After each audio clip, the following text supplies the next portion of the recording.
So, can you maybe just take us through the significant ups and downs of that third period? It was like, great start, and then it goes sideways on you. How were you guys able to kind of stick with it, you think? Well, I mean, you said it right there. We stuck with it. Put ourselves in a tough spot. Maybe we're good at coming from behind. And we found a way, and not the prettiest way to win a game, but a win nonetheless, and we move on. Connor, how do you contrast what seemed like, you guys have talked about details, seemed like a more detailed first period, and then a second period where it seemed like, at least to my eyes, some of those details might have slipped away, like it just seemed to go from one extreme to the other? I wouldn't call it the extreme. I'd say the extreme was Saturday, but yes, it wasn't as good as the first period. I don't know what to tell you. Like it wasn't our best period, and we found a way to win a game no matter what. So, or anyway. So you guys come out. Sorry to interrupt. You guys come out really banging in the first period, which isn't really your team style. But is that just something a hockey team does in response to? Huge credit to Freddie. Huge credit to Freddie. Taking on that guy, trying to give us a little spark. Can't say enough good things about him. That was huge. Not a lot of guys take on that guy, so as I said, huge credit to Freddie.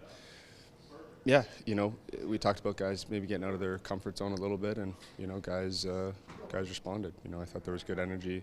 Guys came out crashing and banging, and a little bit more emotion, which was all good stuff. So, sorry, just 2 points, or was there a little bit more significance to this game and the way you guys won it than just another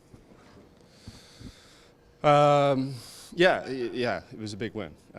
This was a big win at home before going on a long stretch here after obviously what happened on Saturday. So it felt like a little bit more of a bigger game than you usually get in November, and I thought it showed. We hung on and hung on right to the end to tie it and won a game.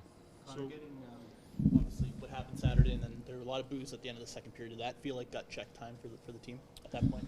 The group likes to put itself in a tough spot, and then just when you think it's a tough spot, we go a little bit further, and then then we decide it's time to go. So that's probably what that second period was. We hear it, we understand what happened on Saturday was not to keep going back to it, but was not what we want to display to our fans, and we understand, and we're all trying to win games, and we did that tonight. So You're gonna ask a question? go ahead, Jason. I'll just. No, go ahead. Evan, in the first period, ends up missing some time after taking a penalty. By the end of the game, he's out there killing a penalty, looking for a goal, made a nice play to you, like just a resilient night from him. Yeah, I mean that's Bush. I mean he's as resilient as they come. That's a great play. Picks it out of the air, and just like that, we're on the attack. So it was a great play from a great player. You guys had a few, I don't know if you call it unforced errors. Like I get turnovers happen when you're pressured, but you had a few tonight where there's not pressure. How do you get that out of your team's game? Because it seems to be still creeping in at most inopportune time. Yeah, that's what hurts us, obviously. I feel like we're a good defensive team, and then one mistake here and there, and it kind of snowballs, and it's really hurting us. Almost hurt us in the third there. So. Got to limit those. We got to get those out of our game. Stu talked before the game. He felt he needed to make a big save, a breakaway save, which he did early, and then the one in overtime that led directly to the goal. Kind of a big save for him, maybe to get him going the right way.